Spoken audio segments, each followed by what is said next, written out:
Hello, everybody. This is Boxing Bros UK. I am his Chris. This is my co-host, Andrew the Boxing Brain. I'm dyspraxic, Hello. by the way. That's why I do that sometimes. Andrew the Yeah. Boxing Brain. Today's topic is the Frank Warren, Ben Shalom, argy bargy at the presser. Frank Warren pushing him, this and that. We've got a few videos that we're just going to show and we're going to talk about. So first of all, there's no sound to this. Just watch it carefully. This is Ben Shalom walking in front of Frank Warren and then like just walking past him. Everyone says he shoves past him. He walks, but everyone does for themselves. Then I'm going to show you the clip afterwards where Frank Warren sticks it on Ben Shalom. So firstly, we're going to see the push where Frank Warren pushes him in the back. It's only pokes him in the back. It's not that deep, but we'll watch it.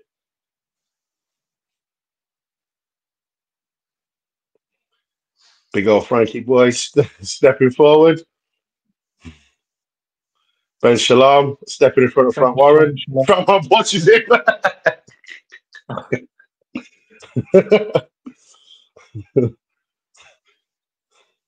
So if you didn't see that, as Ben Shalom stepping in front of Frank Warren, just gave him a little push in the back. Like, what the fuck you doing? And this is what happens afterwards.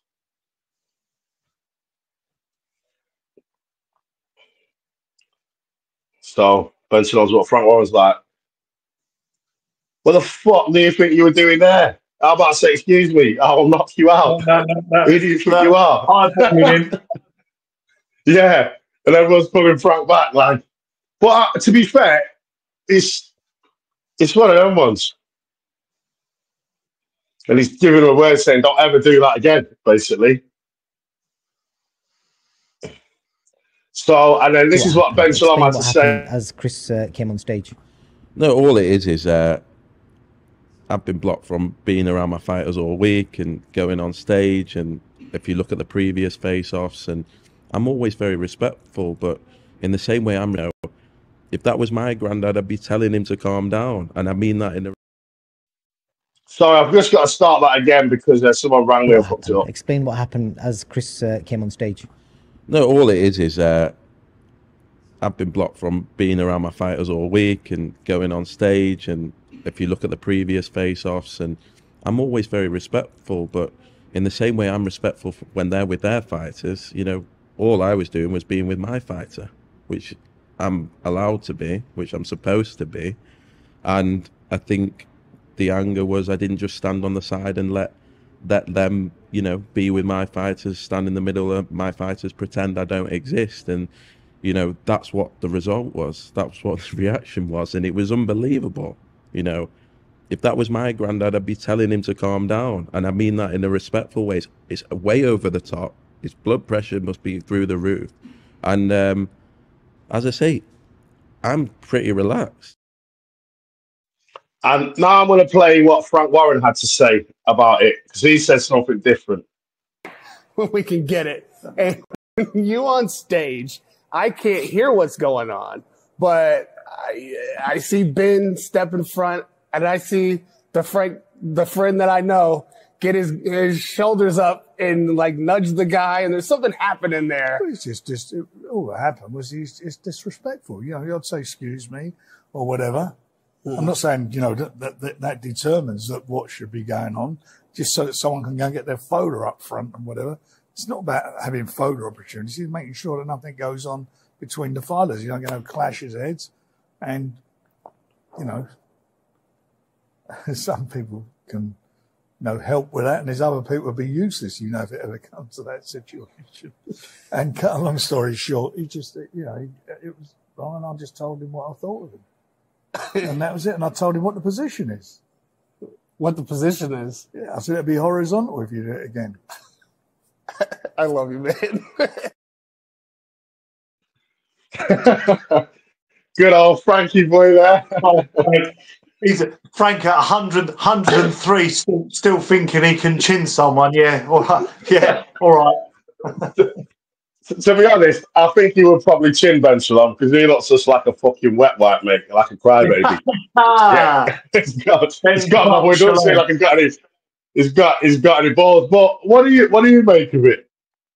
Yeah, it's all a bit. This was obviously this was last weekend's Baturbia Bivol card. Ben Shalom wanted to be. It was his fight. I think a bit of ego. You know, I think this is a bit of a man thing going on here, Chris. I think he wanted to be in with his fighter, with Chris Eubank Jr. in the shot, seeing what's going on.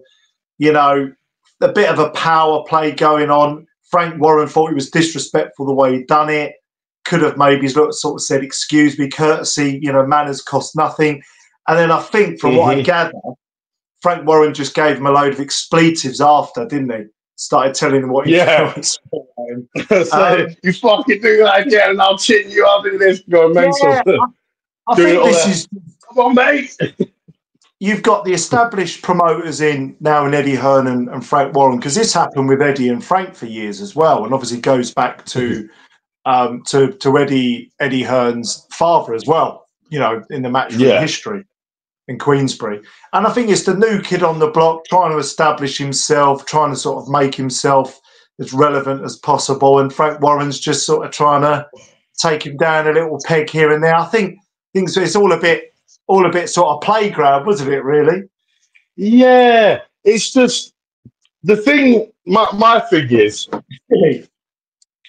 like, I feel this is not good for UK boxing. I feel like, Frank Warren and Eddie Hearn, they're working together. Great, right? Great. But then it's like 2 steps forward, 1 step back, because now, unless Turki Al-Sheik's involved, Ben Shalom ain't going to work with Frank Warren and Eddie Hearn. Because even though Eddie Hearn and Frank Warren had their beef, sorry.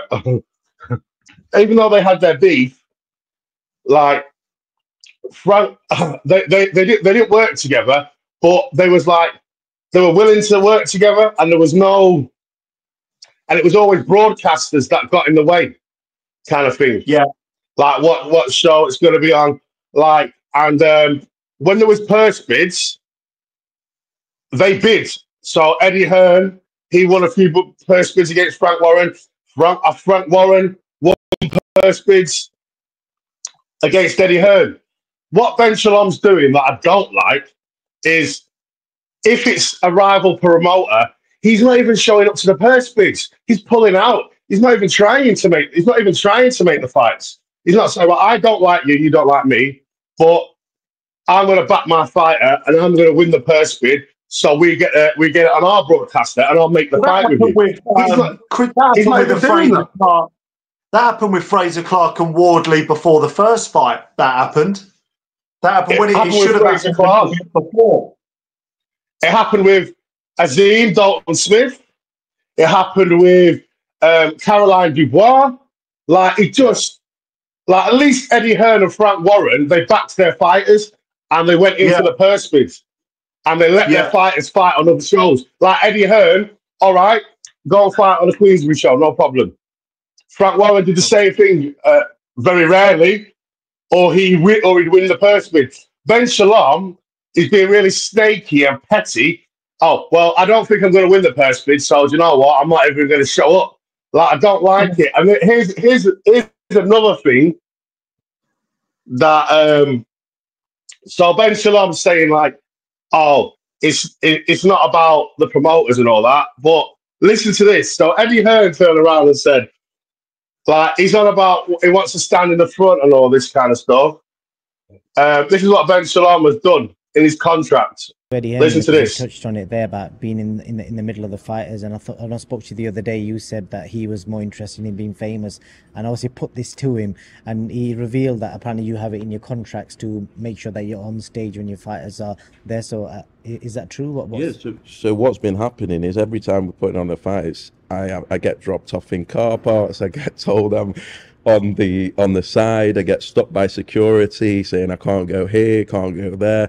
The whole thing. So in the end, we have to say, oh no, Ben is the promoter, and that's that. And look, as I say, if that's what's on camera, imagine what's behind the scenes. And I think it's playground stuff. I think any reasonable person could see it for what it is. And there's a lot of people in boxing, in the media, and in the broadcasters that can see it. I've had messages from people on the other side, people in broadcasters, managers saying who can see what goes on behind the scenes. And of course, you know, in the end, when you put to the side so much and you're told you must do this and you must do that, like some sort of child, you know, you're going to make sure that you can stand with your fighters, especially if they're going to do it. As I say, I think this whole promoter nonsense is absolutely way over the top. Yeah, well, interestingly, he said what I said, that, you know, he used the word playground antics, Playground. which I've called before. Look, actually, look, I'm with you. I find Ben Shalom a little bit, you know, we'll get into it on the Ben Whittaker video coming up. Stay tuned for that one, guys. That'll be a banger. Yeah. And Yeah. I'm not, some of the stuff, look, hypocritical, contradicts himself. Look, he's a young man, young promoter. He's new to the game. I think he's going to get better as he goes along. I believe that. Yeah. But what he's saying there, if a lot of that's true, I can understand his frustration. I do get where he's coming from in that video. That little shot you just said. I can see where he's coming from. He's a little, well, a smaller fish in a bigger pond with Queensbury and Matchroom, and he's trying to make a splash to go with that analogy. And he's finding it tough, and he's having to sort out contracts so he can get here. And just goes to show, Chris, no matter what you're trying to achieve in life, you've got to grind it out a bit, haven't you? You know what I mean? Yeah, that's it. And like the thing that annoys me about him is like, I don't care about standing in the front and getting my face on the camera. But if they're going to do it, then I'm going to do it. It's like a little, like, even though he says playground stuff, you are being playground. You are being a baby yourself. And obviously, Frank Warren's starting. You started it. And like Frank Warren's turning around and saying, like, if the fighters start kicking off, basically insinuating, what the fuck's Ben Shalom going to do? Because even though he's old, when AJ fucking got up and that fucking gloves are off, who was the one who was in there? Come on, guys, calm down, wait till the Frank Warren. Even Ade, a young man, he bottled it and stepped to the side. Frank Warren's the one who got in the middle of him. I think it's Frank Warren's like the godfather of boxing. I think he's like the Marlon Brando, mate. He's the Marlon Brando. Yeah. And I think you don't need big muscles and height. He's just got respect. He's got respect. Yeah. And people respect him in the game. Even AJ respects him as well. AJ and a 6'5" Dubois, are gonna respect him and listen to him. And I think that ultimately what it's about. I think the problem is with Ben Shalom. I don't know what it is. I know a lot of other channels, Hatman, and I know has sort of called Ben out, and I think it was Hatman, but saying that he's got a little bit of a drivelly personality, which is a bit harsh, but I don't know. It's just the way he is. He's a bit, I don't know. I can't put my finger on it with him, really. He's still got a lot of growing up, I think, and it's just, he's making it, because he's making himself look like an idiot, because he makes a valid point, like they're not treating me fairly, but then he's acting like a child, and putting things in contracts, but I don't care. If you don't care, then step aside. Like when Eddie Hearn first got on the Riyadh shows, he let Frank Warren take the lead because he started it, like mutual respect. And like, it's just like, I think Ben Shalom needs to learn how to play the game, because what I don't want for UK boxing, because Ben Shalom, fair play to him, he's got Anthony Yard. He's got Joshua Buatsi. He's doing well in the game, Got Chris Eubank Jr. But he's going to be putting on big shows. So like, I don't want to see, unless Turki Al-Sheikh's involved, we ain't going to get no good fights in boxing, because their fighters can't fight each other, because Ben Shalom don't like Frank Warren. Frank Warren don't want to work with him. Do you know? It's just like, it's just a damn shame.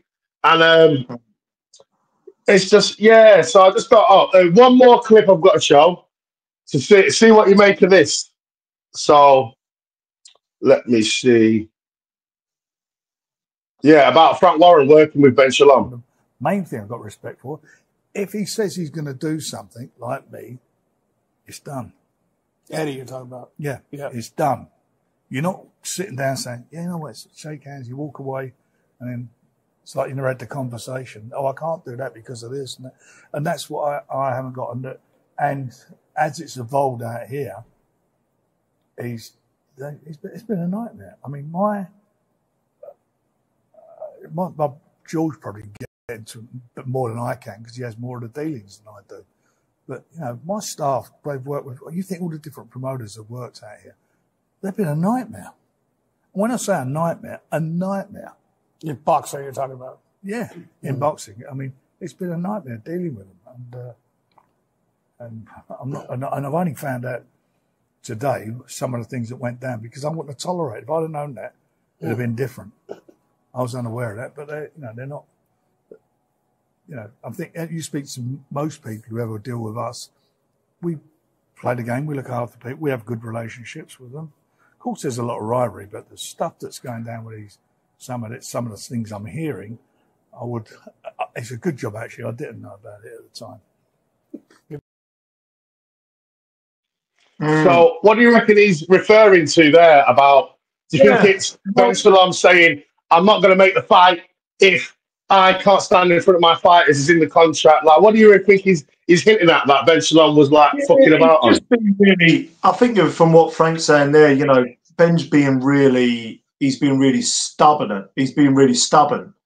And I think it's a case of a bit of lack of experience in this game because I almost get the impression he's coming in and he's wanting to put all these kind of obligations in and we can't do this and we can't making it. So he's referring to a nightmare. That's like when negotiations and communication, it's like, you know, when you're trying to talk to someone or any relationship, right? Whether it's an intimate relationship, a friendship, and you feel like the conversation's going around in circles. You're like, I'm getting nowhere here. This is a nightmare. Right? We need to meet in the middle. Yeah. Sometimes in life, you know, look, these obviously boxers are successful. They're far successful than I am. But it's something I've learned in life. Sometimes you have to agree to disagree and go, okay, well, in order to get this fight made, I'm not completely happy with that, but this is what the people want. I think what this comes down to for me, you know, nothing against Ben Shalom. I think boxer are the new kids on the block, and I think a little bit of a lack of experience is rearing its head a little bit here. You know, Frank Warren and Eddie Hearn have been in the game a long time, and you've got to play ball a little bit. Sometimes you just have to get your head down, and, you know, that's my take on it, Chris, anyway, for what it's worth. Yeah, and me, I think it's a little bit of ego, a bit of stubbornness, and it's like he's trying to. I feel like he's trying to like take over the game, but he thinks he can do it on his own, and like especially now he's got to deal with Riyadh. But obviously, our next video with the that's coming out later about Glovegate. I don't think Turki Al-Sheik's going to be very happy with Ben Shalom because I think he's starting to piss people off. I think just with his attitude and what his dealings going on. So it's just I think people do that when they forget what they've said before, because if you're going to sell a narrative, you've got to be very switched on with remembering all, because these guys are doing 10, 12, 15 interviews a day, right? Eddie Hearn does about 12 interviews a day. You got to remember what you've been saying in the previous interviews, because otherwise it's going to go all over, and it's just going to make you look like a mug. So you've got to be careful. And you got people like us getting what you say on record and playing it. And playing it back, calling you out. Keep to the same story, whether you're telling the truth or not. You know, keep to the same story, otherwise you're just going to be picked apart. Yeah, and it's such a shame. Well, for me, I hope they sort it out, because I really want to see some of these big fights. I don't care where the fights happen, but obviously we want to go to some presses. So, you know, I'd love to see some fights happen in the UK without the season. We don't want to slag them off. We're not slagging boxer on, but we ain't got any boxer shows yet, or even invited. Whereas Queensbury, we get at least we'll at least get the application. The invite. So, what's going on? That's it. But yeah, please give us your thoughts. What do you think about Ben Shalom? How he's dealing with it? Do you think he's right or not? And one more thing I've got to say. You know that it's bad shit when the only person who's really defending you is Simon Jordan, who's a fucking knob who everyone hates. If he's the only one sticking up for you, it's not good times. It really ain't. All right. Maybe I'm in a minority. I quite like Simon Jordan, but I understand why people don't. But I don't know. I find it quite funny, but I'm in the minority, maybe. Yeah, he's funny, but like he deliberately. I feel like he deliberately goes against the grain on everything, just for views, and just being a cunt to everybody, or says things that's not necessary. Like he's always saying things that disrespectful to fighters and saying shit that's not necessary. And most of his pundits are like Troy Deeney, Danny Murphy. What the fuck the footballers know about boxing? They're not boxing experts. Come on. Thing is, Simon Jordan and stuff like that, I just see it as entertainment. I'm not going on. True. Like great information. If I'm doing research, I wouldn't. I've nothing against Spencer. I actually like Spencer. I think the guy was a good. No, fighter. I like Spencer Oliver. I love what he says because he knows what he's talking about. With Simon Jordan, I think what people have to remember. It's just entertainment. Like I don't take him too seriously. So Yeah, that's it. All right, guys, that's it for this video. Boxing Bros UK.